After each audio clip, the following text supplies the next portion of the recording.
లక్నో వేదికగా లక్నో రాజస్థాన్ జట్ల మధ్య జరిగిన మ్యాచ్లో రాజస్థాన్ జట్టు 7 వికెట్ల తేడాతో థండర్ విక్టరీ నమోదు చేసింది. ఈ మ్యాచ్లో రాజస్థాన్ కెప్టెన్ సంజు శాంసన్ 200కు పైగా స్ట్రైక్ రేటుతో కెప్టెన్ ఇన్నింగ్స్ ఆడి బంపర్ బ్యాటింగ్తో రాజస్థాన్ను గెలిపించాడు. ఈ మ్యాచ్లో రాజస్థాన్ జట్టు 197 పరుగుల లక్ష్యాన్ని ఛేదించింది. లక్నోలోని ఎకానా మైదానంలో ఇంతవరకు ఇంత పెద్ద లక్ష్యాన్ని ఎవ్వరూ కూడా ఛేదించలేదు. అలా ఈ మ్యాచ్లో రాజస్థాన్ జట్టు సరికొత్త రికార్డుకు నాంది పలికింది. ఈ మ్యాచ్లో రాముడికి లక్ష్మణుడు తోడైనట్లు సంజుకి జురేల్ తోడవడంతో వీరిద్దరి బ్యాటింగ్ వేడికి లక్నో లక్ష్యం ఐస్ క్రీంలా కరిగిపోయింది. ఈ సీజన్లో సంజు శాంసన్ తన సూపర్ బ్యాటింగ్తో ఆకట్టుకుంటున్నాడు. టీ20 ప్రపంచ కప్కు సంజు శాంసన్ను బీసీసీఐ ఎంపిక చేయాలా వద్దా? మీ అభిప్రాయాన్ని కామెంట్ సెక్షన్లో కామెంట్ చేయండి. ఇక ఈ మ్యాచ్లో కేఎల్ రాహుల్ మాత్రం చెత్త కెప్టెన్సీ చేశాడు. స్టోయినిస్ ఈ మ్యాచ్లో 1 ఓవర్ వేసి 3 పరుగులు మాత్రమే ఇచ్చి 1 వికెట్ పడగొట్టాడు. అంత అద్భుతంగా వేసిన స్టోయినిస్ కు బౌలింగ్ ఇవ్వకుండా 16వ ఓవర్ను బిష్నోయ్కి ఇస్తాడు. ఈ మ్యాచ్ మొత్తంగా కేఎల్ రాహుల్ బౌలర్లను ఉపయోగించుకోవడంలో బాగా ఫెయిల్ అయ్యాడు. కేఎల్ రాహుల్ గనుక కరెక్ట్ గా వ్యవహరించి సరైన బౌలర్లకు బౌలింగ్ ఇచ్చి ఉంటే లక్నో ఖచ్చితంగా గెలిచి ఉండేది. దీనికి తోడు కీలక సమయంలో యష్ ఠాకూర్ 14వ ఓవర్లో ధ్రువ్ జురేల్ ఇచ్చిన 2 క్యాచ్లను జార విడిచాడు. ఇక 18వ ఓవర్లో యష్ ఠాకూర్, మోసిన్ ఖాన్ ఇద్దరు కూడా రనౌట్ చేయడంలో తడబడ్డారు. ఈ పొరపాట్ల కారణంగా రాజస్థాన్ చేతిలో లక్నో ఓడిపోవాల్సొచ్చింది. ఈ మ్యాచ్ హైలైట్స్ విషయానికొస్తే టాస్ గెలిచిన రాజస్థాన్ జట్టు మొదట బౌలింగ్ చేయాలని డిసైడ్ అయింది. బ్యాటింగ్ దిగిన లక్నో జట్టుకు ఆరంభంలోనే దిమ్మ తిరిగే షాక్ తగిలింది.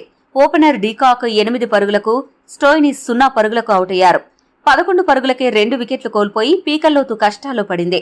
ఇటువంటి క్లిష్ట పరిస్థితుల్లో కెప్టెన్ కేఎల్ రాహుల్, దీపక్ హుడా అద్భుత బ్యాటింగ్తో కీలక భాగస్వామ్యం నెలకొల్పారు. ఎక్కడా తొందర పడకుండా అలా అని మరీ నెమ్మదించకుండా జాగ్రత్తగా ఒక టెంపోతో బ్యాటింగ్ చేస్తూ స్కోరు బోర్డును ముందుకు కదిలించారు.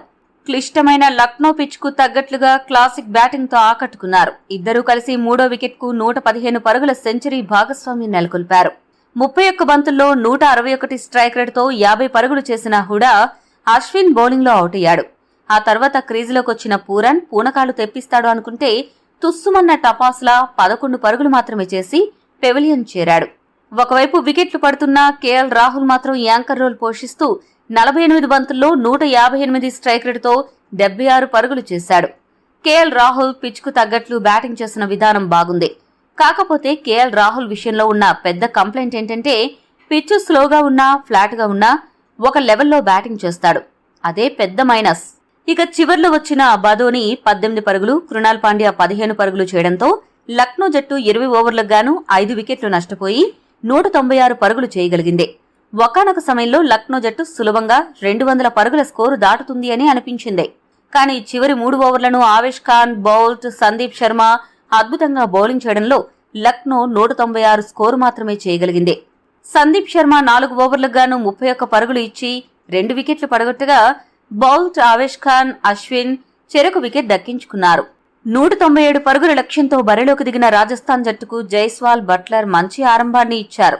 ఇద్దరూ కలిసి మొదటి వికెట్ కు 60 పరుగుల భాగస్వామ్యం నెలకొల్పారు. 18 బంతుల్లో 189 స్ట్రైక్ రేటుతో రఫ్ఫాడించిన బట్లర్ యష్ ఠాకూర్ బౌలింగ్ లో క్లీన్ బౌల్డ్ అయ్యాడు. ఆ మరుసటి ఓవర్లోనే స్టోయినిస్ బౌలింగ్ లో 18 బంతుల్లో 133 స్ట్రైక్ రేటుతో 24 పరుగులు చేసిన జైస్వాల్ కూడా పెవిలియన్ చేరాడు. ఇక ఈ మధ్యకాలంలో సూపర్ ఫామ్ లో ఉన్న రియాన్ పరాగ్ 11 బంతుల్లో 14 పరుగులు మాత్రమే చేసి అవుట్ అయ్యాడు. దీంతో రాజస్థాన్ జట్టు 18 పరుగుల వ్యవధిలో 3 వికెట్లు కోల్పోయింది. ఇటువంటి పరిస్థితుల్లో క్రీజులో ఉన్న సంజు శాంసన్, జురేల్ గేర్లు మారుస్తూ లక్నో బౌలర్లపై విరుచుకుపడుతూ స్కోరు బోర్డును పరుగులు పెట్టించారు. మొదట జురేల్ తుఫాన్ బ్యాటింగ్ మొదలుపెట్టగా ఆ తర్వాత సంజు దుమ్ము దులిపే ఇన్నింగ్స్ ఆడి రఫ్ఫాడించాడు. ఈ ఇద్దరు బ్యాట్స్మెన్ చేసిన బ్యాటింగ్ అద్భుతంగా ఉంది. కొలత వేసి కొట్టినట్లు లక్నో బౌలర్లపై విరుచుకుపడి రాజస్థాన్ జట్టును గెలుపు తీరాలకు చేర్చారు. సంజు శాంసన్ 33 బంతుల్లో 215 స్ట్రైక్ రేటుతో 4 సిక్సర్లు, 7 బౌండరీల సాయంతో 71 పరుగులు చేసి థండర్ ఇన్నింగ్స్ ఆడి లక్నో కూసాలు కదిలించాడు. రాజస్థాన్ ను దగ్గరుండి గెలిపించాడు. ధ్రువ్ జురేల్ 153 స్ట్రైక్ రేటుతో 52 పరుగులు చేసి చివరి వరకు అజేయంగా నిలిచి సంజుకు అండగా నిలబడ్డాడు. మరో ఓవర్ మిగిలి ఉండగానే రాజస్థాన్ జట్టు గెలుపు సొంతం చేసుకుంది. లక్నో బౌలర్లలో యష్ ఠాకూర్, స్టోయినిస్, సమిత్ మిశ్రా చెరొక వికెట్ దక్కించుకున్నారు. ఈ వీడియో మీకు నచ్చితే లైక్, షేర్, కామెంట్ చేయండి. మరిన్ని స్పోర్ట్స్ అప్డేట్స్ కోసం మా ఛానల్ ను సబ్స్క్రైబ్ చేసుకోండి.